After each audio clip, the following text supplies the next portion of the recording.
Well, it's good to be out here with you again today. I just got off the phone with a friend of mine. He's over in a nursing home over about 75 miles from here. I always mail him the copies of the Days of Praise and Daily Breads, and due to the ministry sort of on shutdown, I had to tell him that I wasn't going to be able to get them anymore until we're able to get back in the nursing home. I could tell that sort of broke his heart, but me and him had a little bit of conversation, and I don't know how old this individual is. I imagine he's probably in his 80s, but he let me know that he was on his 49th time of reading the Bible. He's read his Bible through 48 times. He got saved in 1974. And if you put the math to it, I think you'll find that he's read his Bible through one time every year since he's been a Christian. I can't even imagine. I don't have no excuse. Just what a precious individual this is. But I'm looking at today some words in the book of Luke.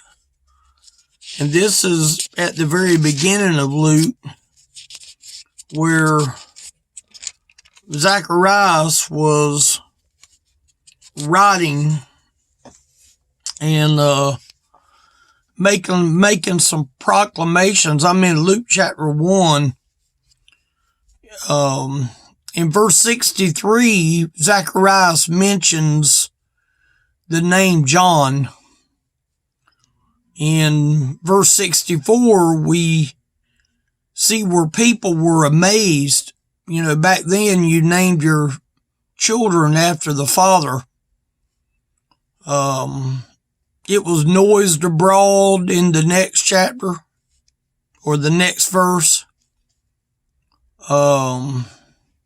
People wondered about that. Zacharias began to share John's future. If you look at verse 67 and you go on down, he names John as the prophet of the highest in verse number 76. He begins to proclaim Jesus. As you read down through the story here, he proclaims his salvation. This man Zacharias is giving us knowledge of this. He's given us knowledge of the remission of sins, how important that is in order to be in right standing with God. He mentions God's mercy in the verses here. And then if you note in verse number 79, we get down to verse 79. I want to read these two verses to you. To give light to them that sit in darkness and in the shadow of death, to guide our feet into the way of peace.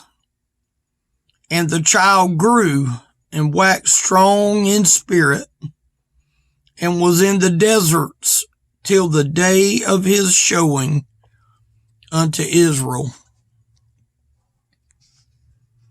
One thing that caused me, I believe, to allow me to come out here and do this,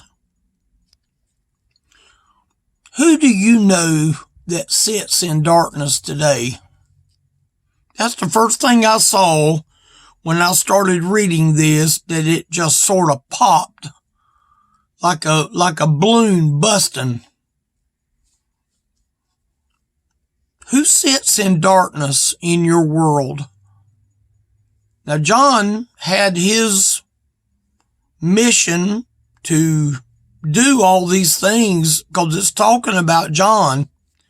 Zacharias is talking about John here. It's talking about John in this very verse, to give light to them that sit in darkness. But who sits in darkness today? Who's in the shadows of death today? If we could look and see into people's eyes of how many people is in the shadows of death, I think it would blow our minds to realize just how many people is in the shadows of death.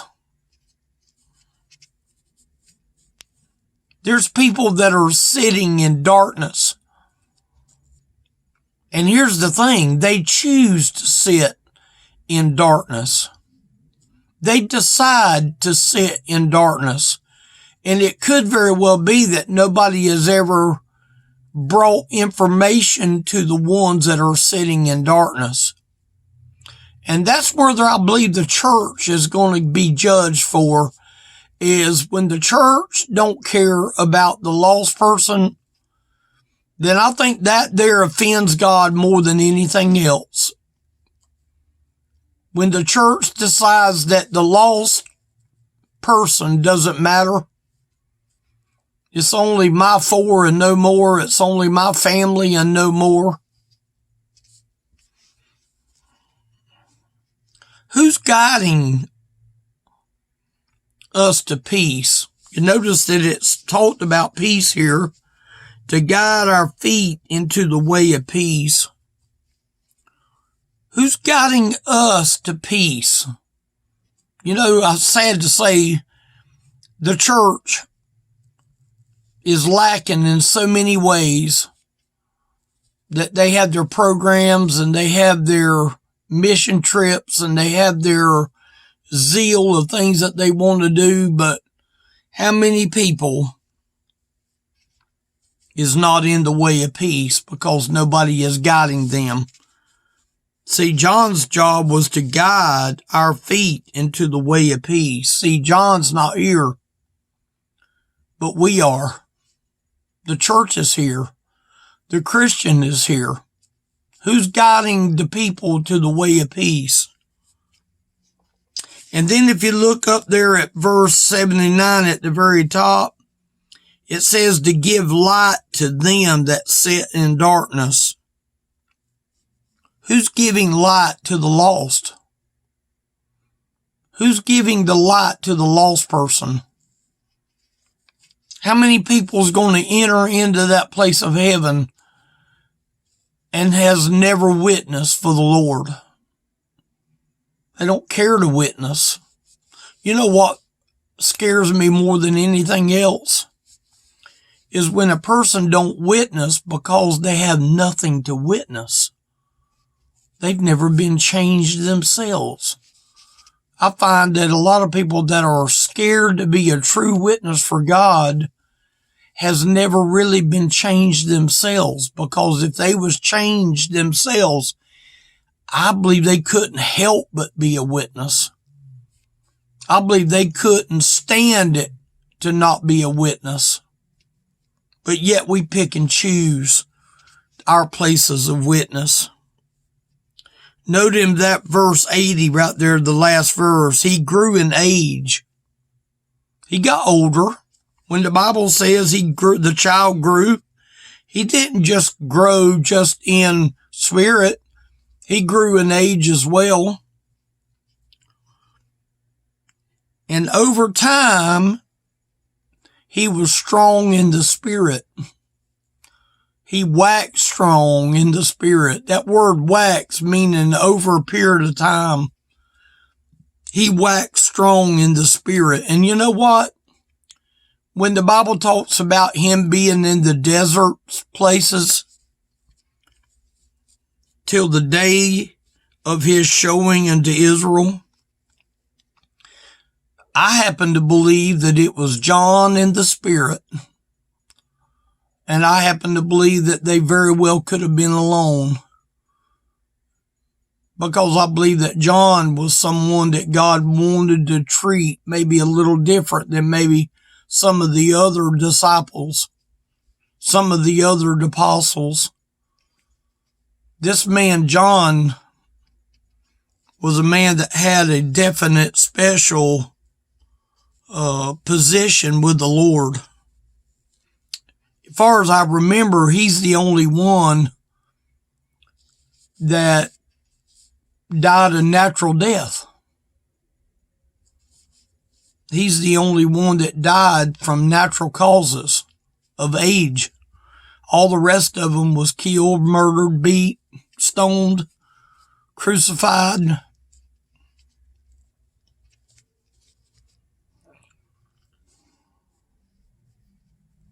He's in a place of seclusion. You know what I love about this little room out here?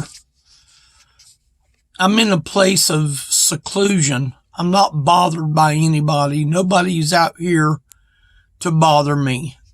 I'm out here by myself.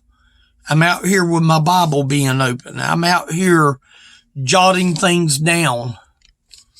Things that I see, just like that verse in verse 79, to give light to them that sit in darkness. You know, do you think it would break John's heart if he knew that there was people that was sitting in darkness today? I think it would. Do you think it breaks God's heart for people to be sitting in darkness? You know, I happen to have 2 lights on in here right now. And I could flick these lights off and, you know, you maybe could still see me because it is light outside. But the light would go away. How many people is content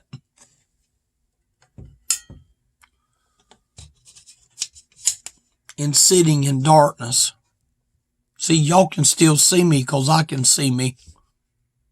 How many people is content sitting in darkness? Are they going to have a reason to blame you for not telling them? Are they going to have a reason to feel like they can justify their wrong because nobody told them? John and the Lord was in seclusion in that desert place. It was him and God until the time that he needed to come on the scene, showing unto Israel. You know, that day of Israel was coming for him. And you know, I'm thankful and I'm grateful today that Israel, that day had come for me too.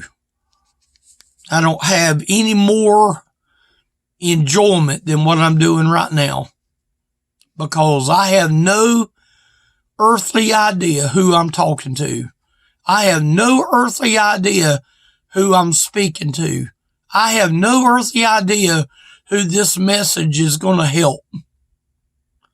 But if you're out there and you're sitting in a lost condition and you're sitting in a dark place, because that's what it said, to give light to them that sit in darkness. You know what?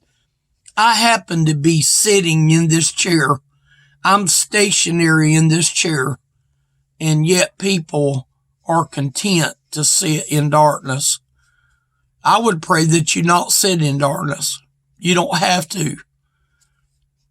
Jesus supplied this man named John. He supplied ministers of the gospel that truly care, that truly cares. I don't claim to be a minister. I don't claim to be a pastor. I'm not a pastor of a church. But I do feel like I do care about the people that are around me that are in the darkness. And that's the reason I come and I do what I do. If you're sitting in darkness, you don't have to. If I can help anybody, look me up. Elderly Ministry, give me a call, give me a shout. I'll be glad to talk with you. Thank y'all for listening.